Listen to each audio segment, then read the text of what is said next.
Well, this is it. The end of 2024. It's been a wild year. A lot has happened. There's been ups, there's been downs, a whole lot of both. I'm not talking about just my personal life. We're talking about movies because this here is the movie life, of course. Yesterday, in case you missed it, I did do my top 10 TV shows of 2024. So please make sure to go check that out if you haven't already. But today we are talking movies. And again, there's been ups, but there's also been a lot of downs. This has been a weird year. There was just so many bad movies this year. I'm not gonna bother doing a top 10 worst movies of the year, because I try to be a positive guy. I don't want to focus on the negatives, but also just it takes enough to try and get out these few videos that I'm doing right now. So we were talking about the best moments, the best films of 2024. One thing I want to point out right off the bat, just as I did in my TV video, I'm only human. I didn't get a chance to watch every movie that came out this year. I also obviously don't have the same exact opinions as you guys. This is just my own personal opinion. You can let me know in the comments below your favorite movies of the year. I know, for example, there's not a whole lot of Oscar-worthy films on this list. I'm excited for the Oscars, and I'm interested to see what movies get nominated and all that, but I'm going to be honest, most of those movies I just haven't been able to see because I live in an area where most of those films just weren't released. So I look forward to seeing movies like Sing Sing and Anora. I really want to see both of those at some point, hopefully in the coming months, but I just haven't been able to yet. This list is kind of more sort of blockbuster heavy, but I do think there's some major differences from a lot of other people's lists. You look at people's lists for the top 10 of the year, there's a lot of, the main movies that, of course, they're going to be there. But there's a lot on my list that I think is going to be pretty unique. So I'm looking forward to seeing your reactions in the comments below. And of course, again, your lists as well.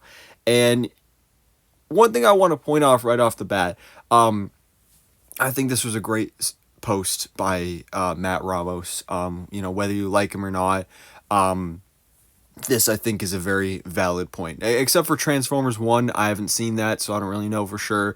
But these are some of the best scenes of the year. Yes, spoiler alert, all three of those are on this list, but where are they? You'll have to wait and see. But yeah, 2024, we got a lot this year, a lot of great movies, a lot of meh movies, but I'm really excited to talk about my top 10 movies of 2024. Coming in at number 10, we have Sonic the Hedgehog 3. Now, of course, this recently just came out a week or two ago. I did a review on the channel, so obviously, go check that out if you haven't already. That kind of goes without saying with all these videos, all these movies on this list. I don't think I did a review for all of them, but most of them I did, so go watch them if you haven't already. But Sonic the Hedgehog 3 was really a big surprise to me because I enjoyed the first two films. I had fun with them, but Sonic the Hedgehog 3, I went to see it just because, it's a movie I can do a review on, whatever, should be fun. But this movie, it was hilarious. The story was great. The characters were great. There were emotional moments. The cast was great. Obviously, our returning characters, Sonic, Knuckles, Tails, they're all great, but Shadow is the star of this film. His tragic backstory, Keanu freaking Reeves doing the voice, it was just great. Sonic the Hedgehog 3 was just a lot of fun. Number 9, I actually just watched today, A Complete Unknown. Now, this is one that may potentially have some Oscar possibility here, particularly for our star Timothée Chalamet, who he had quite the year. This and Dune Part 2, he's competing against himself for the Oscar. Will he win? I don't know, but this is definitely an Oscar-worthy performance. He is Bob Dylan. That was one of the most impressive things of this film, was just the performance from Timothée Chalamet. He's really one of the best actors working today. from just doing the Bob Dylan voice and the physicality and the mannerisms of this character and the complexities of his morality, but also the fact that he did all of the singing himself, and it was so accurate to Bob Dylan. I really don't listen to Bob Dylan. I hadn't heard most of these songs before. I didn't really know anything about Bob Dylan going into this, but it was a really great movie. It was a little long and a little slow at parts, but it was a great music, great characters, and again, great performances. That was what really latched me onto these characters, was the wonderful performances from Timothy Chalamet and Elle Fanning and Edward Norton and everybody else in this film. It was just really, really a well-crafted movie. Now, coming in at number 8, we have Love Lies Bleeding, a film that most people either just didn't see, never heard of, or forgot about. But I definitely did not. This movie was another big surprise for me, because I just went to see it because it was A24. And I figured, why not? I work at a movie theater. I get to see movies for free. So I went to go see it. And it was just so, so good. Again, the performances, fantastic. Kristen Stewart, Katie O'Brien, I loved it. I love a good love story. This was a great love story, but mixed in with a brutal thriller, I believe set in the 80s, which I always love the 80s as well. And interestingly, when it comes to thrillers, I enjoy thrillers, but not usually, I don't love these types of movies with super bloody gore and all that stuff, but the mystery going on here and just the intensity, it's not a horror movie, but I felt genuinely scared watching this film, also because I was sitting in the dark and nobody else was in the theater, but surround sound. But it was really, really fascinating story, great characters, and really the only thing I didn't like about it was this one part at the end, which if you watch my review, I definitely brought up, and if you've seen the film, you know what I'm talking about. It was weird and really out of nowhere, but other than that, I really loved Love Lies Bleeding.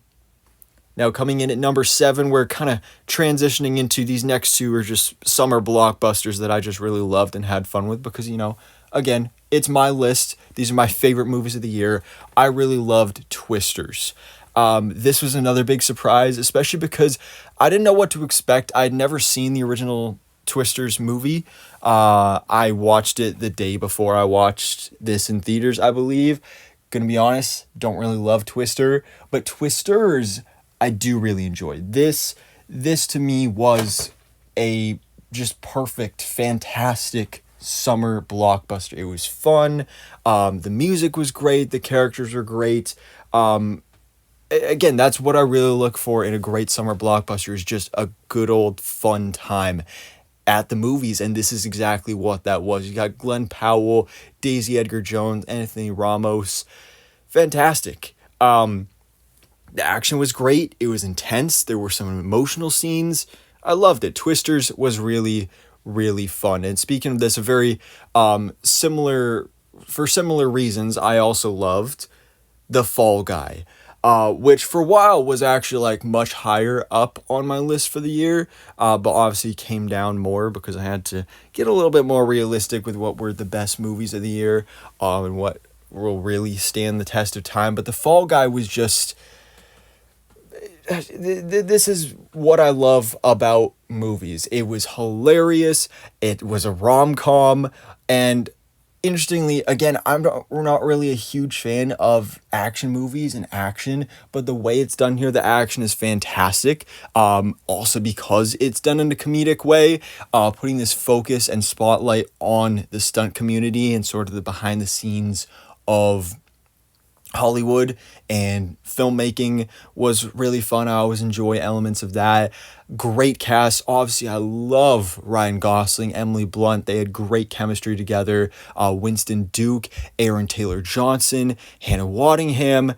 Just great cast overall. And again, just an absolute blast and just a really fun time. I'm hoping to rewatch this again sometime soon. I've already saw it twice this year. I believe this is the only movie on this list that I've seen more than once.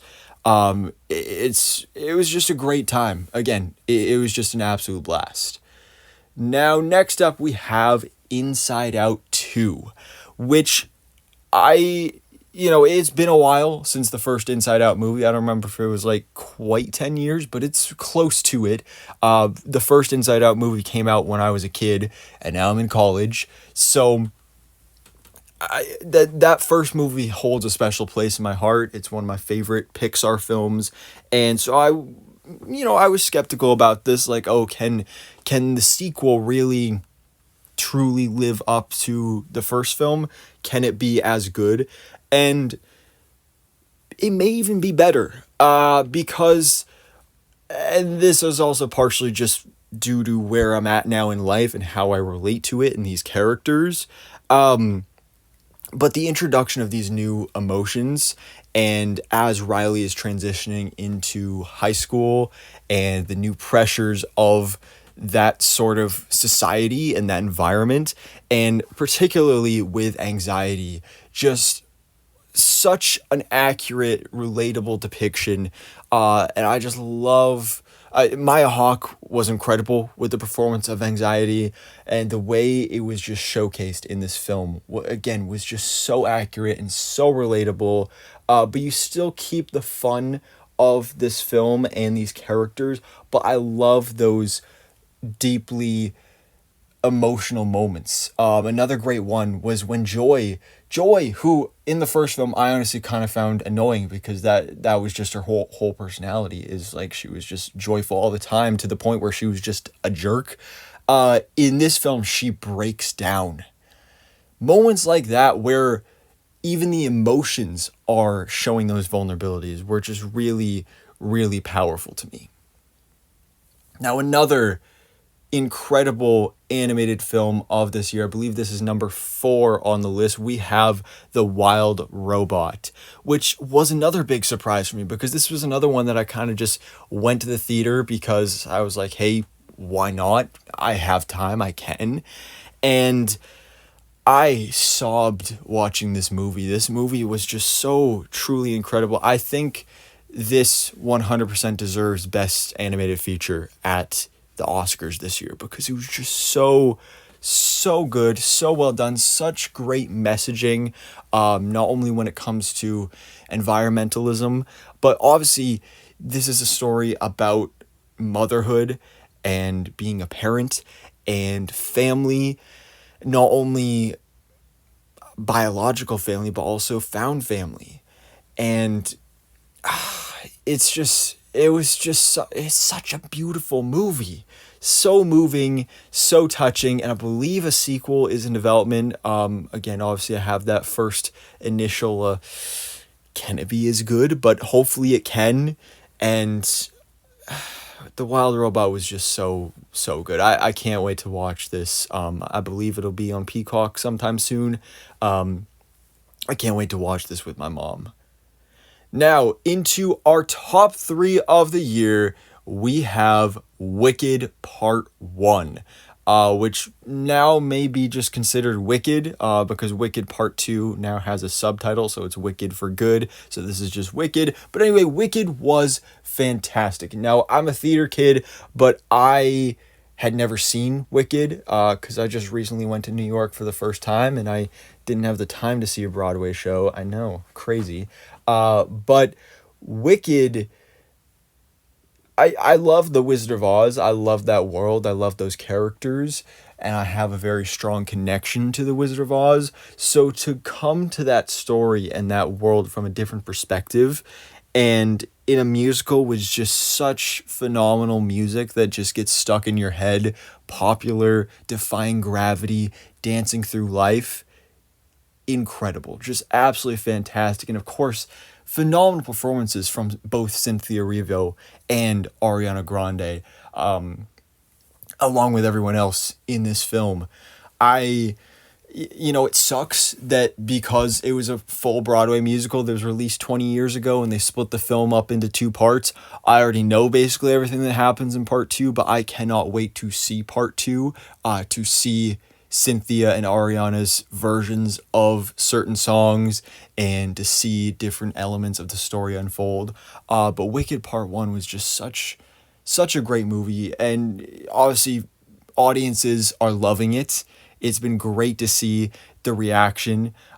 So positive to Wicked, and I cannot wait for part 2. Now, speaking of number 2, on our list is Dune Part 2, which for most people this is number 1, and it was for most of the year. But Dune is just Dune Part 2 is just such an incredible movie. Just from a filmmaking standpoint, just the visuals, the cinematography, the score from Hans Zimmer, pair all that with the fascinating, just I don't even know what the word I'm looking for, but you're just so attached to the screen watching the story unfold, the characters, all of that. And especially because I didn't like the first Dune movie. Everybody was hyping up Dune Part 2. I hadn't seen the first one yet, so I went on HBO Max and I watched Dune, the first movie, and I was incredibly bored by it, and I was like, "Oh my god, I'm not going to like this second one, but I'm going to watch it anyway." And it was fantastic. Truly fantastic. Is it very long? Is it slow? Yes, but it works. Now, this movie I've still only seen the once, but I look forward to hopefully watching again sometime very soon. But just the impact that this film had on me throughout this year, still thinking about it to this day. I even bought a hat that says Lisan al Gaib. And speaking of that, Timothée Chalamet, again, one of the best performers working in Hollywood right now, because The Complete Unknown and this, dude's career is going quite well, to say the least. But his performance in this movie as well is absolutely amazing because of his transformation from just regular old Paul Atreides to Paul Muad'Dib Atreides, Duke of Arrakis. Literally, the Lisan al Gaib. Brilliant. Absolutely brilliant. I didn't know anything about Dune going into this. Again, the first movie, didn't really care for. This one, second favorite movie of the year. So what is my favorite movie of the year? Again, one that, this is where I'm deterring from other people's lists that I haven't seen on anyone else's top 10 of the year. Most people haven't seen this movie. Most people aren't talking about it, but We Live in Time. This is a movie that just impacted me so deeply on an emotional standpoint. It made me so happy at parts, so sad at parts, and it's just a movie that made me think about life. This is probably one of my favorite reviews that I did this year. I also work for our school newspaper at my college, and I did a review in the paper for that. It's probably my favorite article I wrote this year. We Live in Time, I was initially attracted to this just because it's Andrew Garfield and Florence Pugh, two of my favorite actors working in Hollywood. It's A24. It's a romance movie. Hell yeah, sign me up. But the idea of telling this story of their life non-linearly at first was slightly jarring, but I think in the end paid off quite well, because I love this concept of, well, let me just say, I think about the future a lot and the things I want and how I want to have kids. I want to get married. I want to start a family, all of that stuff. And obviously there's a lot of time that takes place in between that, how you get from point A to point B. And so the way that this film was able to showcase all of that, but I think it really benefited not doing it all just completely in order and doing a section of the story and then skipping ahead like, 5 years later. But going back and forth, I think was a really, really great idea. And potentially made some of these scenes more impactful emotionally. And this isn't a spoiler, but because it's said right in the trailers. But one of the big things that they're dealing with here in this movie, after kind of, they get their happy life, their goal of their family, and they have a kid and all that stuff. Florence Pugh's character finds out she has cancer. And so trying to deal with that, and that kind of ties into the big message of the film, is that yes, obviously they want to try and do treatments and cure her, but also there's a chance things might not work out. Does she want to waste her time trying when she can spend her final moments living her life to the fullest and doing what she enjoys? And I recently lost my father to cancer. So that was one of the big parts of this movie that really emotionally hit me and impacted me all the more. And again, just as with most of, well, just all of the movies on this list, phenomenal performances, which I fully expected from both of these wonderful actors. The press tour has been great. Just the chemistry between the two, both on and off the screen, is just fantastic. And I loved We Live in Time. And, again, it's one that I feel should be getting much more attention than it has been. And unfortunately, I don't think it's really going to get a presence at the Oscars as much as I wish it would. Similarly to how last year, my favorite film of the year, The Iron Claw, also got no attention at the Oscars, even though it totally deserved it. Whatever. But there we go, folks. That is my top 10 movies of 2024. Again, what a wild year it's been. So many great movies, so many wonderful moments from 2024. Looking forward to a great, fantastic 2025 where we have some other amazing films also coming out. Can't wait to see you then. But for now, guys, we're signing off for the year. Let me know in the comments below your favorite movies of 2024. And thanks so much for watching. Please drop a like if you enjoyed this video and hit the subscribe button so I keep up to date on everything that goes on in the movie life.